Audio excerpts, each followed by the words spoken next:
আমি প্রত্যেক আসরে একটাই কথা বলি সর্বাগ্যে, কি বলি বলুন তো? গত বছর এই আসরেও বলেছিলাম, শ্রবণহি মঙ্গলম।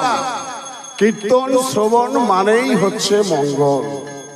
বহু বহু জন্মের আশীর্বাদ, বহু বহু জন্মের পুণ্য সুকৃতি থাকার ফলে হরি বাসরে এসে বসে কীর্তন শ্রবণ করা যায়। শ্রবণহি মঙ্গলম। কিন্তু ভক্তিমতী মায়েরা, ভক্তমণ্ডলী বাবারা, একটা প্রশ্ন থেকে যায়। প্রশ্নটা কি বলুন তো? মনে করুন গরম দুধ, এদিকে তো অনেকেরই গরু থাকতে পারে। আপনারা অনেকেই জানেন যে গরম দুধ যে সেটা যদি ঠান্ডা করে পান করা যায় তাহলে সেটা স্বাস্থ্যের পক্ষে অনেক উপকার, তাতে ধৃতিশক্তি স্মৃতিশক্তি বৃদ্ধি পায়।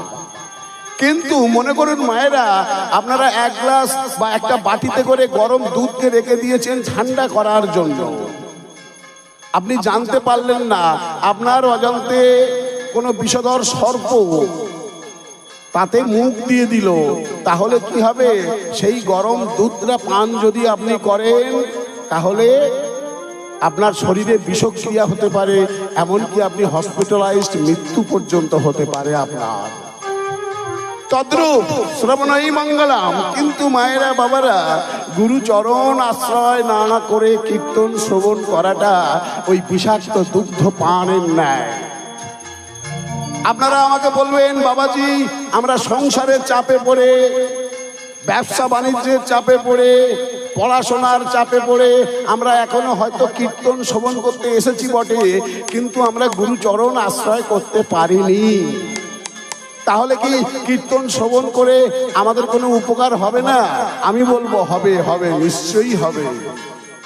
একজন আছেন যিনি কলিযুগের জগৎগুরু। তাই আসুন আমরা সবার প্রথমে সেই জগৎগুরুর চরণ আশ্রয় করে নেব। নিত্যানন্দ জগৎগুরু গৌরবাঞ্ছা প্রভু কল্পতরু। হরি বল। নিত্যানন্দ জগৎগুরু গৌরবাঞ্ছা কল্পতরু। আমার নিত্যানন্দ জগৎগুরু গৌরবাঞ্ছা কল্পতরু। নিত্যানন্দ জগৎগুরু গৌরবাঞ্ছা কল্পতরু। আস্তে সবাই মিলে একবার বলুন, নিত্যানন্দ প্রভু কি, শ্রীকৃষ্ণ চৈতন্য মহাপ্রভু কি। নিত্যানন্দ জগৎগুরু গৌরবাঞ্ছা প্রভু কল্পতরু। নিত্যানন্দ জগৎগুরু গৌরবাঞ্ছা কল্পতরু। আমার নিত্যানন্দ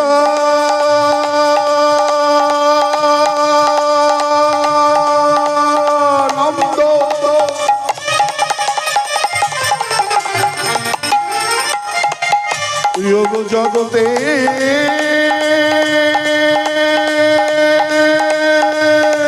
গৌরু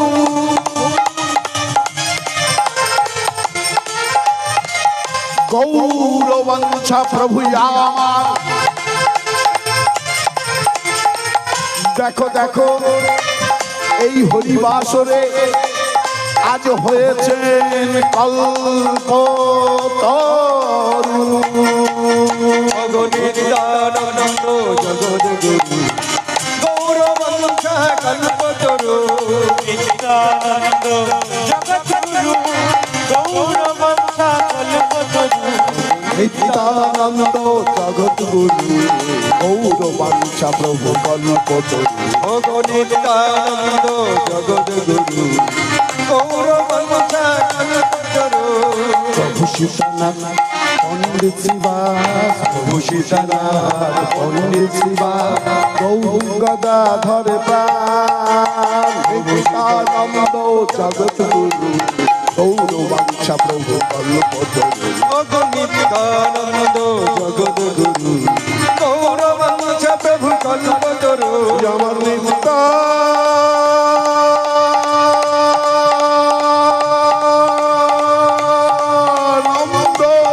হরি হরি হরি বল।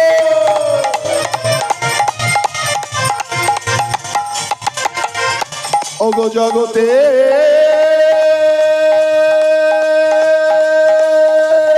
গুরু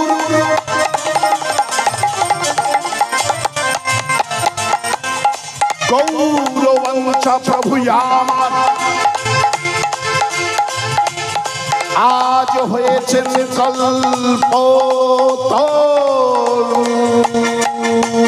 নিত্যানন্দ জগদ্গুরু গৌরবংশ প্রভু কল্পতরু। নিত্যানন্দ জগদ্গুরু গৌরবংশ কল্পতরু। প্রভু শিশনাথ পণ্ডিত শিবাস, প্রভু শিশনাথ পণ্ডিত শিবাস, গৌর গদাধর প্রাণ। নিত্যানন্দ জগদ্গুরু গৌরবংশ প্রভু কল্পতরু। নিত্যানন্দ জগদ্গুরু গৌরবংশ প্রভু কল্পতরু। আমার নিত্যানন্দ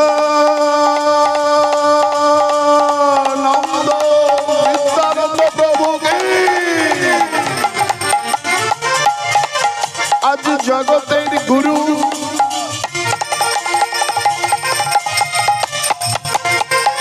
এই হরিবাসরে বৈষ্ণব ঠাকুর পঞ্চতত্ত্বকে আহ্বান করেছেন, ওনাদেরকে এখানে প্রতিষ্ঠা করেছেন। স্বয়ং মা মহামায়া যোগমায়া এখানে উপস্থিত রয়েছে। তার জয়ধ্বনি না দিয়ে, তার চরণ তলে আশ্রয় না নিয়ে আমাদের তো মুক্তি নাই। আমার নিত্যানন্দ প্রভু, আমার চৈতন্য মহাপ্রভু কৃপা আপনাদের উপরে বর্ষিত হয়েছে, তাই তো আপনাদের অমূল্য সময় নষ্ট করে এই একটা খারাপ যে ওয়েদার গেল, একটু আগে আবহাওয়া গেল, তা উপেক্ষা করে আপনাদের মূল্যবান সময় নষ্ট করে আপনারা কমিটির বাবাদের দেওয়া এই চটে এসে বসতে পেরেছেন। তাই তো কিছু নিয়ে যেতে হবে, জয় দিলে জয়ী হইতে হবেই হবে। সবাই মিলে নিত্যানন্দ প্রভুকে জয়ধ্বনিটা হয়েছে, তবে আমার ঠিক মনোপ্রত হলো না। সবাই কেননা ও আচ্ছা, মা বলছে আমরা প্রস্তুত ছিলাম না। আসলে এই সন্ধ্যাবেলা তো ঘরে দরজাটা ঠিক করে দেয়া হয়েছে কিনা, আর ছিটকিনিটা ঠিক করে, বাচ্চাটা ঘুমোচ্ছে, আবার যদি জেগে ওঠে, নাতি নাতনিটা এখনো কোচিং থেকে এলো না, মানে প্রস্তুত ছিলেন না আপনারা। ঠিক আছে, তাহলে আরেকবার জয়ধ্বনি দেওয়া যাবে, সবাই দেবেন। উনি বাবা, তার একবার জয়ধ্বনি দেওয়া হোক। নিত্যানন্দ প্রভুকে অসাধারণ। আমার তো ভক্ত সংখ্যা বাড়েনি, তাহলে জয়ধ্বনিটা বাড়লো কি করে? ব্যাপারটা কি হচ্ছে জানেন তো? একটু বুঝিয়ে বলে দিই। মনে করুন আপনার বাড়িতে কোনো সাধু গুরু ব্রাহ্মণ বৈষ্ণব এলো, ভিক্ষা চাইতে, ভগবানের নামে কিছু ভিক্ষা চাইতে এলো, এসে বললো হরি বল হরি বল।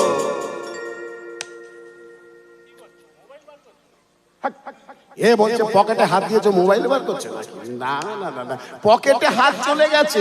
সাধু গুরু ব্রাহ্মণ বৈষ্ণব ভিক্ষা চাইতে এসেছে গোবিন্দের নামে, মহাপ্রভুর নামে, পকেটে হাত চলে গেছে। পকেট থেকে হাত আর বার হচ্ছে কেন গো? পকেটে কি হচ্ছে? হাতে হাতের কাজ চলছে, ভিতরে গণা চলছে।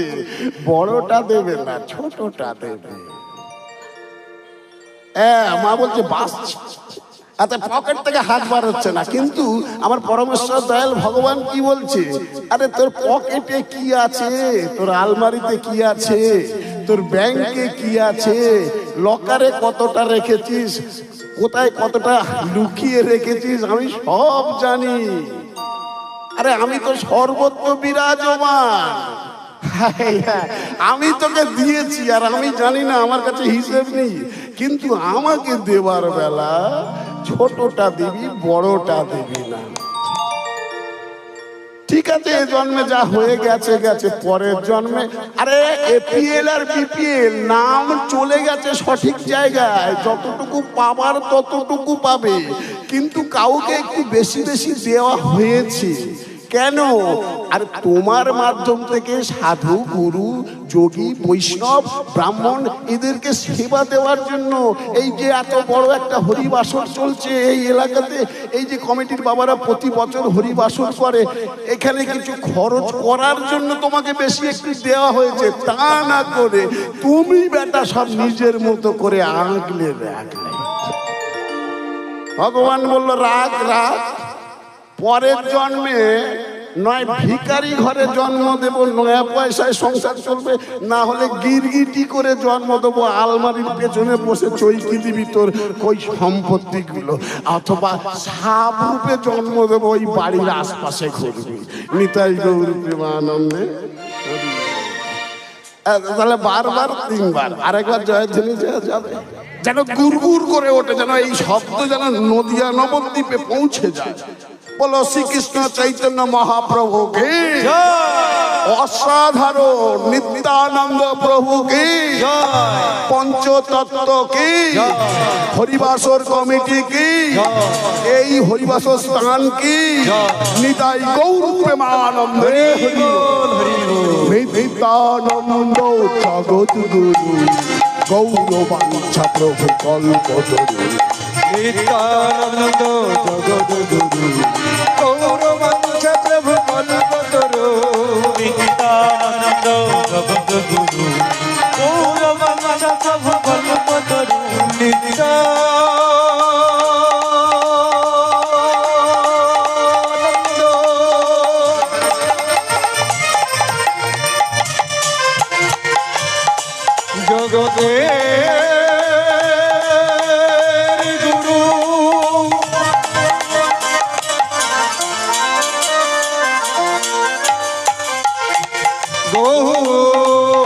গৌরবাঞ্ছা প্রভু আমার কল্পতরু। নিত্যানন্দ জগৎ গুরু গৌরবাঞ্ছা প্রভু কল্পতরু। নিত্যানন্দ জগৎ গুরু গৌরবাঞ্ছা প্রভু কল্পতরু। প্রভু সীতানাথ পণ্ডিত শ্রীবাস। মায়েরা আস্তে আস্তে আস্তে আস্তে আস্তে মায়েদের কাছে একটু অনুরোধ করব, মায়েরা বাবারা একটু করে করতালি দেওয়া যাবে? সম্ভব হবে? সবাই দেবে? আহা, শুনে খুব ভালো লাগলো গো, মায়ের কথা শুনে খুব ভালো লাগলো। একটু চেষ্টা করুন করে করতালি দেওয়ার জন্য সবাই মিলে একসঙ্গে। এই তো সময়, আর কবে সময় হবে কি না হবে জানি না মা। নিঃশ্বাসের নেই বিশ্বাস, তিনি নিঃশ্বাস রূপে অন্তরের মধ্যে আছেন বলেই আজ আমাদের ইহকাল। আর যদি না তিনি প্রশ্বাস রূপে বেরিয়ে গিয়ে আবার ঢোকে, তাহলে কি হবে? আগামী দিন হয়ে যাবে পরকাল। তাই সময় আর পাওয়া যায় কি না না যাওয়া যায়, একসঙ্গে সবাই মিলে আমরা চেষ্টা করব করে করতালি দিয়ে করার জন্য। নিত্যানন্দ জগৎ গুরু গৌরবাঞ্ছা প্রভু কল্পতরু। হরি বল। নিত্যানন্দ জগৎ গুরু গৌরবাঞ্ছা প্রভু কল্পতরু। আমার খুব ভালো লাগছিল, প্রথমটা বেশ ভালো হচ্ছিল জানেন তো, কিন্তু তারপরে কি হচ্ছে জানেন তো, কেউ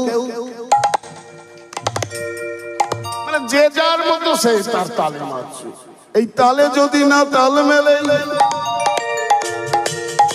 তাহলে কি হবে? একটু বলে যাব, লীলা তো আমি করব, তবে তার মাঝখানে একটু কিছু বলে যাব, লীলায় ঢুকলে আর বলতে পারবো না। তালে যদি না তাল মেলে তাহলে কি হবে? এই মনে করুন আমি কীর্তনিয়া নারায়ণ দাস, আমি কীর্তন করি, এরাই আমার স্টাফ। এদের সঙ্গে যদি আমার না তালে তাল মেলে তাহলে কি হবে? হয় এরাই আমায় ছেড়ে দেবে, না হয় আমি এদের ছেড়ে দেব। তাহলে আমার কীর্তনটা, এত কীর্তন আর করতে পারবো না। এই যে আমার মা খুব হাসছে, এদিকে মায়েরা খুব হাসছে। যে সমস্ত মায়েরা সংসার করেছে, যদি সংসারের স্বামীর সঙ্গে না তালে তাল মেলে তাহলে কি হবে গো? বারবার যদি প্রতিদিন ঝগড়া হয়, তালে না তাল মেলে, তাহলে কি হবে? Divorce, divorce. কোর্টে দেখা হবে, কোর্টে কথা হবে। হ্যাঁ, এক বাড়িতে বাবা থাকে আর 3 ছেলে থাকে, কেউ কারোর সঙ্গে তালে তাল মেলে না। খবর নিয়ে দেখো, একটা বাড়িতে 4টে উনুন জ্বলে। কথাটা কি খারাপ বললাম? কেউ কারোর সঙ্গে তাল মেলে না বলে। বাবার দোতলা 3 তলা বাড়ি, কিন্তু ছেলের সঙ্গে তালে তাল মেলে না, তাই ছেলে থাকে ভাড়া বাড়ি। আজ আপনারা পরম ভক্ত, আর সামনে আছে ভগবান। ভগবানের সঙ্গে যদি না ভক্তের তালে তাল মেলে, তাহলে আসা যাওয়াটাই সার হবে, কিছু নিয়ে যেতে পারবেন না। তাই সবাই মিলে একসাথে করে করতালি দিয়ে আমরা ভগবানকে আজকে দেখিয়ে দেবো, বা ওনাকে শুনিয়ে দেবো, ওনাকে বুঝিয়ে দেবো, হে পরমেশ্বর ভগবান, আমরা তোমার পরম ভক্ত, তোমার সঙ্গে তালে তাল মিলিয়ে আমরা আছি। সবাই মিলে মায়েরা, নিত্যানন্দ জগৎ গুরু গৌরবাঞ্ছা প্রভু কল্পতরু। অসাধারণ। নিত্যানন্দ জগৎ গুরু গৌরবাঞ্ছা প্রভু কল্পতরু। আমার নিত্যানন্দ জগৎ গুরু গৌরবাঞ্ছা প্রভু কল্পতরু। আমার নিত্যানন্দ জগৎ গুরু গৌরবাঞ্ছা প্রভু কল্পতরু। আমার নিত্যানন্দ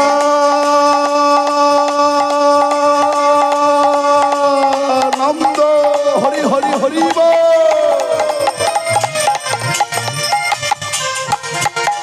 উনি যে জগতে গুরু গুরু,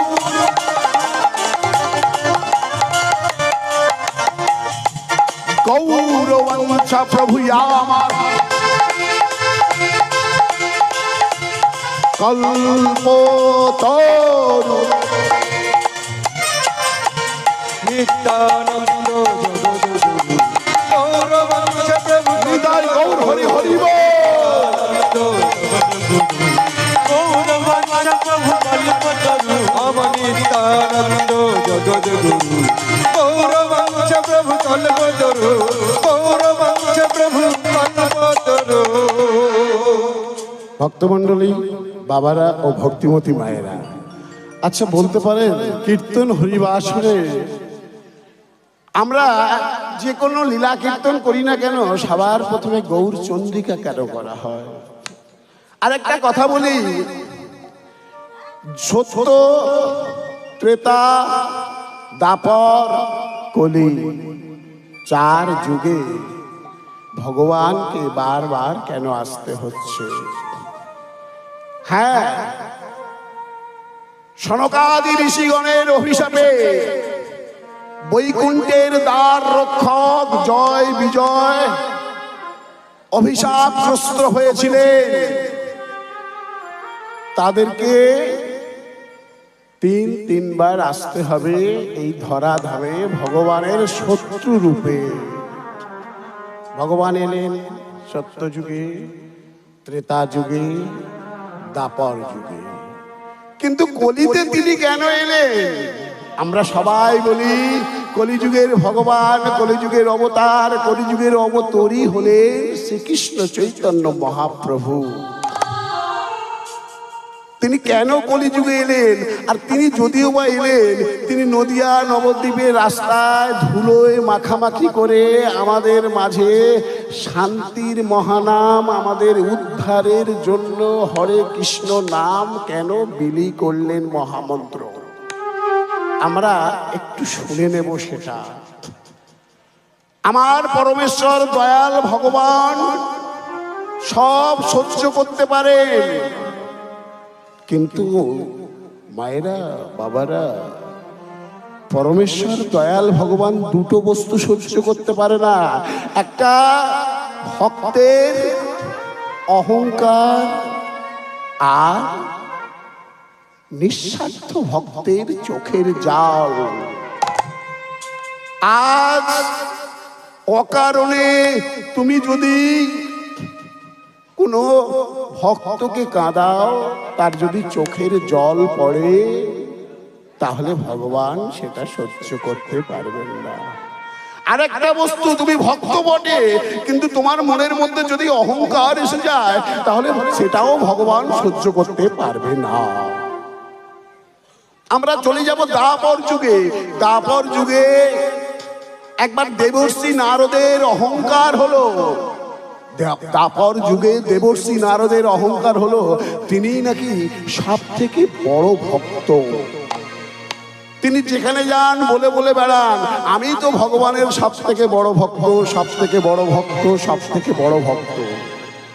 যেমন আমরা অনেক দেখবেন কীর্তনিয়ারা আছেন, একদম বিরাট বিরাট তিলক সেবা করে। শুধু কীর্তনিয়া কেন, অনেক সাধারণ মানুষও একটা ভক্ত সাজার চেষ্টা করে, বাহ্যিক রূপ দেখায়।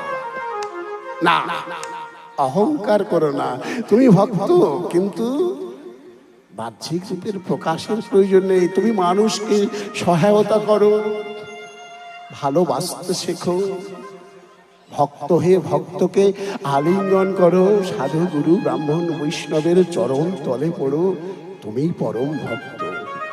নারদের অহংকার হলো তিনি সব থেকে বড় ভক্ত। দ্বারকার সিংহাসনে বসে আমার পরমেশ্বর দয়াল ভগবান শ্রীকৃষ্ণ, দ্বারকাধিপতি শ্রীকৃষ্ণ, তিনি চিন্তা করলেন আমার ভক্ত নারদের অহংকার আমাকে নষ্ট করতে হবে। তাই তো বাবা তিনি কি করলেন, একটি ছোট্ট লীলা